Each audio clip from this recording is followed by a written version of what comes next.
सरकारी तालीमी निज़ाम के बारे में आपकी क्या राय है? सरकारी तालीम पहले भी इस पे बात हुई है कि जी, जी। तालीम हमारे मुआशरे में बिल्कुल तबाह तबाह तबाह व बर्बाद। उसके तालिब इल्म में कौन सी कमी महसूस करते हैं? तालिब इल्म में कमी जो है आजकल वो उनका शौक है, शौक उनका तालीम के साथ कम लग रहा है, क्योंकि उनको पता है कि आगे चल के नौकरियां पैसों पे ही मिलेंगी। बेश, आपने उस्ताद बनने का फैसला कैसे किया? उस्ताद मुझे मुआशरे ने बनाया।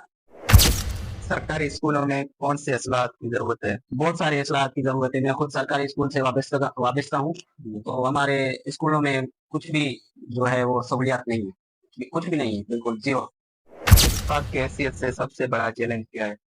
उस्ताद की हैसियत से सबसे बड़ा चैलेंज है मुआशरे में जो खराबियां पैदा हुई हैं, शागिर्दों को उनसे बचाना। पढ़ाने के साथ-साथ आप सीखते भी हैं। बिल्कुल, सीखने का अमल तो ताहयात रहना चाहिए। तालीम को इनकलाब का ज़रिया कैसे बनाया जा सकता है?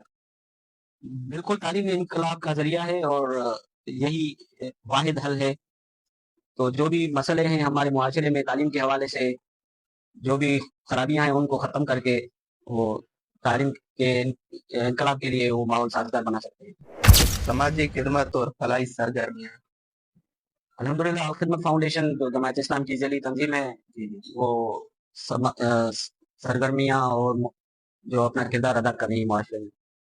आपने समाजी खिदमत का आगाज़ कब किया और क्यों किया? मैंने इस्लामी जमीयत तलबा से वाबस्तगी के बाद ही जो है समाजी खिदमत का जो है वो जारी रखा था। आप किन-किन तंजीमों के साथ काम कर चुके हैं? हमारी एक ही वाहिदी तंजीम है इस्लामी जमीयत तलबा, उसके बाद जमायत इस्लामी, फिर अलावा हमारी नज़र में कोई ऐसी तंजीम ही नहीं है जिससे वाबस्तगी लाई जाए। क्या समाजी खिदमत में खिदमत दीन का हिस्सा? दीन ही तो हमें दर्श देता है कि आप जो है खिदमत करें, अपने पड़ोस से शुरू करें, फिर अपने रिश्तेदारों से शुरू करें, फिर जो मुस्तहिकीन है उनके पास पहुंचे। सोशल मीडिया सामाजिक कामों में मदद दे रहा है या रुकावट है? बहुत ज्यादा मदद दे रहा है। आप चाय पीते हैं या कॉफी? मैं दोनों नहीं पीता। किताब या वीडियो? किताब। फजर या इशा? दोनों। किताब जिसने जिंदगी बदल दी? कुरान पाक। पसंदीदा इस्लामी स्कॉलर? मौलाना सैयद अबुल आला मौदूदी रहमतुल्लाह। एक लफ्ज में जमीयत। मेरी जान जमीयत। अगर उस्ताद ना होते तो क्या होते? कुछ भी होता। आपके वालिदैन या घराने का आपकी शख्सियत पर क्या असर पड़ा? जी, मेरे वालिदैन शुरू से ही अल्हम्दुलिल्लाह इस्लामी माहौल में उनकी वाबस्तगी थी। उनका तालीम याफ्ता होना, उनका मुआशरे में किरदार अदा करना, तालीम के हिसाब से, मुआशरे में अच्छाई के हिसाब से, वो सारी क्वालिटीज़ मेरे वालिदैन में थी और अल्हम्दुलिल्लाह आज उनके उस मकसद को हम लिए जा रहे हैं माशाअल्लाह। जिंदगी में पहला ख्वाब क्या था? ज़िंदगी का पहला ख्वाब यही था और मेरे वालिद साहब का भी यही था कि मैं एक डॉक्टर बनूँ, जो बदनसीबी से या बदकिस्मती से नहीं बन सका। क्या कभी जिंदगी में नाकामी का सामना हुआ? बहुत सारे मौक़े पे नाकामी का सामना हुआ है और उनका जो असर है वो अपने कारकर्दगी पे उसका असर नहीं दिखाया और अपने मकसद के हुसूल के लिए कोशिशें जारी रखी और काफ़ी जगह नाकामी का सामना हुआ और उसके बाद अल्हम्दुलिल्लाह कामयाबी भी नसीब हुई। सबसे मुश्किल फैसला कौन सा था जो आपने लेना पड़ा? सबसे मुश्किल फैसला मेरा क्यूबा से वापस आने का था। अच्छा, जब मैं क्यूबा से वापस आ रहा था तो समझ में नहीं आ रहा था कि वापस जाऊँ या नहीं जाऊँ। तो उस हवाले से ये फैसला लेना बहुत मुश्किल था मेरे लिए। आपके जिंदगी का सबसे यादगार लम्हा कौन सा?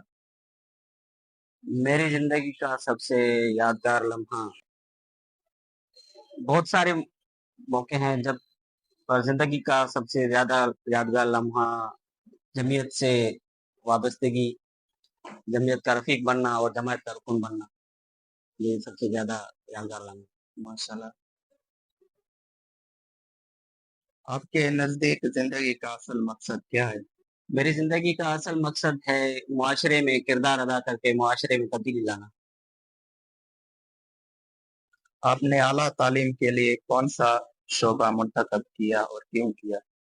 اعلیٰ تعلیم کے لیے میں نے پہلے جو شعبہ منتخب کیا تھا وہ تھا ڈاکٹری، لیکن ہمارے معاشرے میں جو تعلیم کے حوالے سے، ڈگریز کے حوالے سے اور مارکس لینے کے حوالے سے جو مسئلے آ رہے ہیں، اس حوالے سے بھی میری داخلہ نہیں ہو سکی کسی MBBS یونیورسٹی میں، کالج میں، اور کچھ اپنی بھی کوتاہیاں تھی، ایسے نہیں ہے کہ سارا معاشرے پہ ہی ڈال دیں۔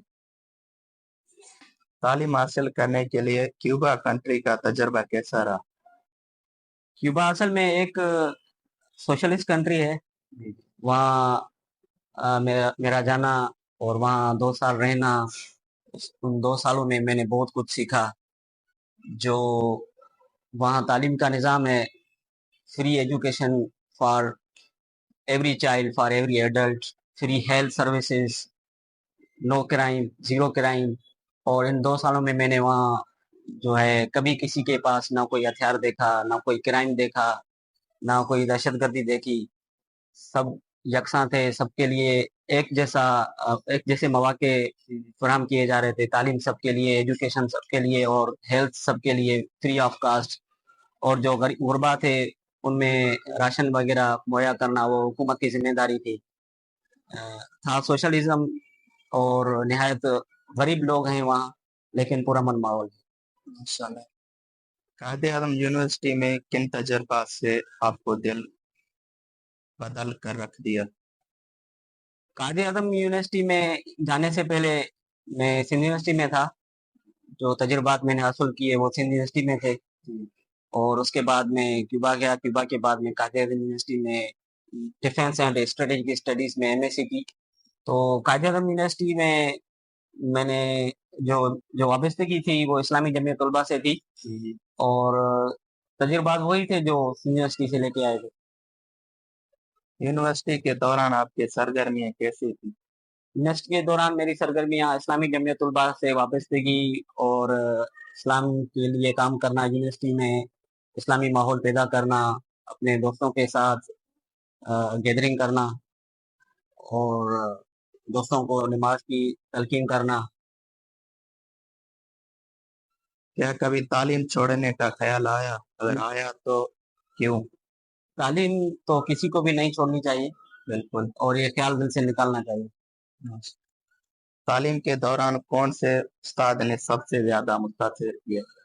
بہت سارے اساتذہ تھے، میرا سب سے زیادہ جو مجھے متاثر کیا وہ استاد مولانا واحد دوست خلجی صاحب تھے۔ مدرسے میں پڑھا ہوں، مولوی عالم فاضل کیا ہوا ہے۔ اس کے بعد استاد محترم عبد الکریم ملک صاحب، ان دو اساتذہ نے مجھے بہت متاثر کیا۔ یونیورسٹی میں اسلامی ماحول کیسا تھا؟ یونیورسٹی میں اسلامی ماحول نہ ہونے کے برابر ہے، اس کی وجہ ہے قوم پرستی اور سیکولرزم۔ کیا کبھی یونیورسٹی نے آپ کے سوچ اور نظریات کو تبدیل کیا؟ کبھی بھی نہیں۔ جب انسان اپنے سوچ اور اپنے نظریے کے ساتھ اٹل ہوتا ہے تو اور کوئی نظریہ اس کو کبھی تبدیل نہیں کر سکتا۔ آپ کے نظر میں پاکستان کا تعلیمی نظام کیسا مسائل کا شکار ہے؟ پاکستان کا تعلیمی نظام بہت سارے مسائل کا شکار ہے۔ ایک تو کاپی کلچر ہے، اس کے ساتھ بورڈ کا ہمارا جو نظام ہے، پیسے لے کے مارکس دینا اور غریب پہ ڈاکہ ڈالنا، اور جو ہمارا سلیبس ہے وہ بہت پرانا ہے، اپڈیٹڈ نہیں ہے۔ یہ 3 جو ہے اہم مسائل ہیں ہمارے ایجوکیشن۔ آپ طلباء کو کیا مشورہ دینا چاہیں گے؟ طلباء کو مشورہ یہ ہے کہ اپنی لگن کے ساتھ تعلیم جاری رکھیں، انشاءاللہ جو محنت ہوتی ہے وہ کبھی رائے گاہ نہیں جاتی۔ بالکل۔